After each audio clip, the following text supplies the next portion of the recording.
کیونکہ اس کے لیے ہمیں ٹائم ٹریول کرنا پڑے گا. ٹائم ٹیبل کے ذریعے مستقبل میں جانا بالکل پاسبل ہے اور ثابت ہوتا ہے. لیکن جہاں بات ہو رہی ہے ماضی میں جانے کی،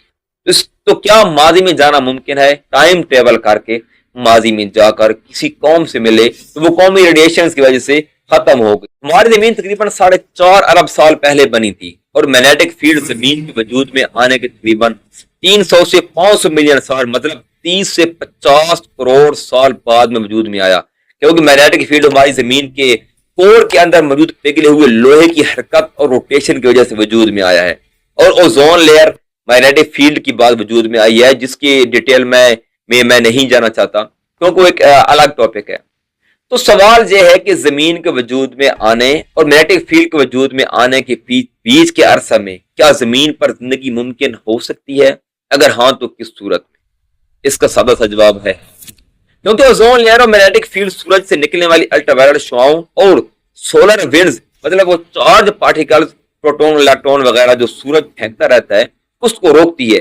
اگر زندگی کی کوئی شکل ان الٹرا وائلٹ شعاؤں اور سولر وینڈ سے محفوظ رہے تو وہ پنپ سکتی ہے، اور اس کے لیے اس زندگی کو غاروں میں یا پانی کے نیچے رہنا ہوگا سورج کے ڈائریکٹ روشنی سے بچنے کے لیے. غاریں ایک سیکنڈری سورس ہو سکتی ہیں، جبکہ پانی کے نیچے رہنا زندگی کی بقا کے لیے پہلا اور زیادہ سوٹیبل آپشن ہو سکتا ہے. اگر سادہ زبان میں سمجھا جائے، میری سمجھ کے مطابق ہماری زمین کے حفاظتی لیئر، مطلب وہ اوٹ اور رکاوٹ جس کا ذکر قرآن شریف میں آیا ہے، مطلب میگنیٹک فیلڈ، اس کے وجود میں آنے سے پہلے زندگی صرف اس چیز صورت میں پیدا ہو سکتی تھی اور اپنی بقا کر سکتی تھی کہ وہ سمندر، مطلب پانی کے نیچے غاروں یا سرنگوں میں پناہ لے لے، اور جب سورج غروب ہو جائے تو وہ زندگی ان غاروں یا سرنگوں سے باہر نکل کر زمین پر پھیل کر اپنی رزق وغیرہ تلاش کرے. جیسا کہ میں پیچھے بیان کر چکا ہوں کہ کئی مبصرین کے مطابق وہاں کے لوگ ایسے ہی کرتے تھے. تو سوال یہ ہے کہ کیا ایسا ممکن ہے کہ کوئی شخص اس وقت کو، مطلب آج سے اربوں سال پہلے کے وقت کو باقاعدہ دیکھ لے؟ کیونکہ اس کے لیے ہمیں ٹائم ٹریول کرنا پڑے گا. اب یہاں میرے خیال سے سائنس کی دنیا کا سب سے دلچسپ اور پیراڈاکس سے بھرا سوال پیدا ہوتا ہے کہ کیا ٹائم ٹریول ممکن ہے؟ تو اس کا جواب تھوڑا پیچیدہ ہے، کمپلیکس ہے، لیکن اس کو آسان زبان میں سمجھنے کی کوشش کرتے ہیں. ٹائم ٹیبل کے ذریعے مستقبل میں جانا بالکل پاسبل ہے اور ثابت ہوتا ہے. ٹائم ڈیلیشن کے ذریعے یہ ایک الگ طرح سے ٹائم ٹیبل ہوتا ہے جس میں ایک جگہ ٹائم انتہائی سست رفتار سے اور دوسری جگہ ٹائم نارمل رفتار سے گزرتا ہے، جس کی وجہ سے سست رفتار والی جگہ پر جو بھی چیز ہوگی وہ نارمل رفتار والی جگہ کے حساب سے ٹائم ٹریول کرتی ہے، جس کی وضاحت میں اصحاب کہف کے واقعے میں پہلے ہی کر چکا ہوں، وہ آپ چیک آؤٹ کر سکتے ہیں. لیکن جہاں بات ہو رہی ہے ماضی میں جانے کی، تو کیا ماضی میں جانا ممکن ہے؟ اس کا جواب ہے کہ تھیوریٹیکلی بالکل ممکن ہے، لیکن پریکٹیکلی ابھی تک ناممکن ہے، کیونکہ ابھی تک فزکس کے لاز اس بات کی اجازت نہیں دیتے، اور نئی ٹیکنالوجی اس لیول تک پہنچی ہے کہ وہ نیچر کے لاز کو نیکسٹ لیول پر جا کر سمجھ سکے اور اس کو مینیپولیٹ، مطلب ان میں لوپ ہولز تلاش کر کے ان لاز کو ڈاج کر سکے. جیسا کہ میں پہلے بتا چکا ہوں کہ ذوالقرنین کا پہلا سفر بلیک ہول کے قریب ایک سیارے پر تھا، تو میری انڈرسٹینڈنگ کے مطابق اس سیارے کے ساتھ والے بلیک ہول کو سببہ، مطلب آسمانی خفیہ راستے کے طور پر ذوالقرنین نے استعمال کیا اور ٹائم ٹریول کر کے ماضی میں جا کر کسی قوم سے ملے، اور چونکہ اس وقت کسی قسم کی آر اوٹ نہیں تھی، وہ قومی ریڈیشنز کی وجہ سے ختم ہو گئی، ایکسٹنکٹ ہو گئی، مطلب معدوم ہو گئی. لیکن آپ کا سوال ہوگا کہ ٹائم ٹیبل ماضی میں کرنا ناممکن ہے، تو ذوالقرنین وہاں کیسے پہنچے؟ تو یہاں ایک بات بتا چلوں کہ کئی ایسی چیزیں ہیں جو ماضی میں تھیوریٹیکلی ممکن تھیں پر اس وقت پریکٹیکلی ناممکن تھیں، جبکہ آج وہی چیزیں پریکٹیکلی بھی ممکن ہو چکی ہیں. جیسا کہ آئنسٹائن کی اسپیشل تھیوری آف ریلیٹیوٹی سے پہلے ٹائم کے بارے میں ایک مضبوط رائے یہی تھی کہ ٹائم ایبسولوٹ ہے، مطلب اس کی رفتار ایک ہی ہے. لیکن اسپیشل تھیوری آف ریلیٹیوٹی کے مطابق time is relative. Theoretically time relative مانا گیا، جبکہ پریکٹیکلی اس وقت کے انسانی نالج اور نیچرل لاز کی سمجھ کے مطابق ٹائم ریلیٹیو ہے، یہ ناممکن سمجھا جاتا تھا. لیکن آج وہی ٹائم پریکٹیکلی طور پر بھی ریلیٹیو ہے، اس کے طور پر دیکھا جاتا ہے.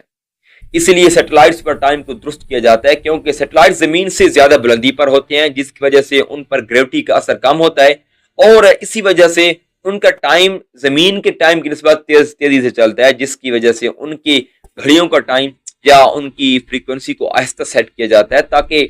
زمین کی گھڑیوں سے فرق نہ ہو سکے. بے شک یہ فرق بہت ہی کم ہے، لیکن فرق تو ہے، جس کی وجہ سے اگر اس ٹائم کو سیٹ نہ کیا گیا تو جی پی ایس غلط انفارمیشن دے گا، جس کی وجہ سے ایک ہی دن میں 10 سے 12 کلومیٹر کی غلط لوکیشن جی پی ایس فراہم کرے گا۔ اس طرح کوانٹم ٹنلنگ 1920 کی دہائی میں خالص تھیوری تھی، لیکن پریکٹیکلی ناممکن تھا، لیکن جس موبائل پر آپ یہ ویڈیو دیکھ رہے ہیں یا جس کمپیوٹر پر، اسی وجہ سے ممکن ہو پایا ہے کہ کوانٹم ٹنلنگ پریکٹیکلی ممکن ہے۔ It's unbelievable. Quantum tunneling, wow.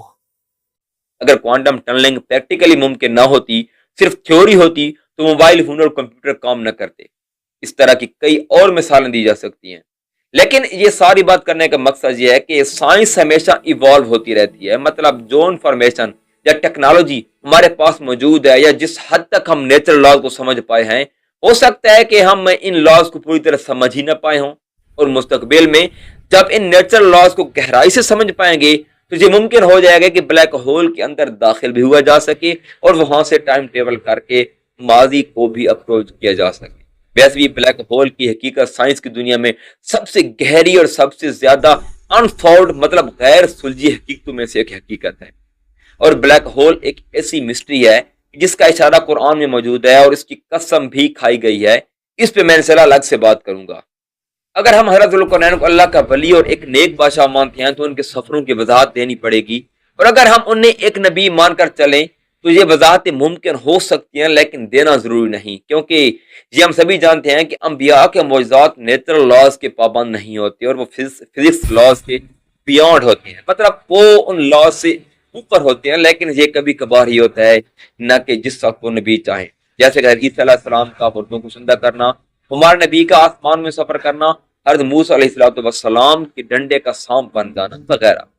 نبی کے ساتھ منسلک کئی ایسے معجزے، ایسے خاص کام ہوتے ہیں جو اللہ کے ذریعے ظہور پذیر ہوتے ہیں، جس کے لیے ان کاموں کا ممکن ہونا یا ناممکن ہونا یا نیچرل لاز کے پابند ہونا یا ان سے بیانڈ ہونا کچھ معنی نہیں رکھتا۔ میں نے آپ کے سامنے لفظ شمس کی استعاراتی اور حقیقی معنی دونوں کی وضاحت کر دی ہے، اور دونوں سینیریوز ممکن ہیں، لیکن میری سمجھ کے مطابق استعاراتی معنی زیادہ سوٹیبل ہیں، کیونکہ سورۃ تغابن سورہ نمبر 64 آیت نمبر 3 میں اللہ تعالیٰ کے فرمان کا مفہوم ہے کہ اسی نے آسمان اور زمین کو حکمت پر مبنی پیدا کیا، اور اسی نے تمہاری صورتوں کو خوبصورت بنایا، اور تم سبھی اسی کی طرف لوٹ کر جانا ہے تم سبھی نے۔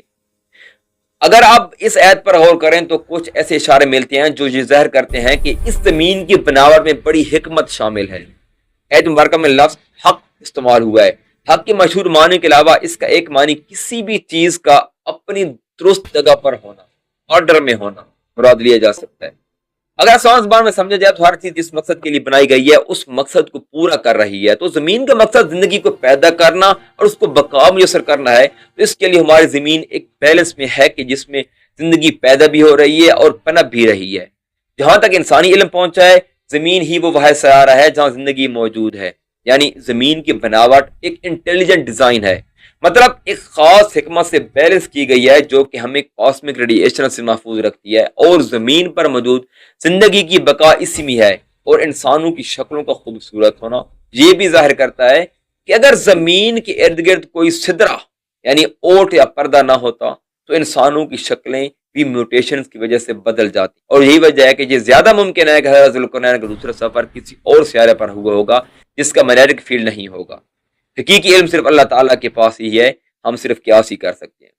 کئی تاریخ دانوں کے ہاں یہاں تک بھی لکھا ہے کہ وہاں کے لوگ عجیب و غریب شکلوں والے تھے، ان کے دانت نوکیلے، ان کے چہرے کتوں جیسے اور جسم انسانوں جیسے تھے۔ یہاں یہ بات وضاحت کرنا ضروری ہے کہ اس طرح کے ٹیکسٹ میں اوتھینٹسٹی کی کوئی گارنٹی نہیں ہوتی، کیونکہ یہ بعض اوقات کہانیوں سے متاثر ہوتے ہیں۔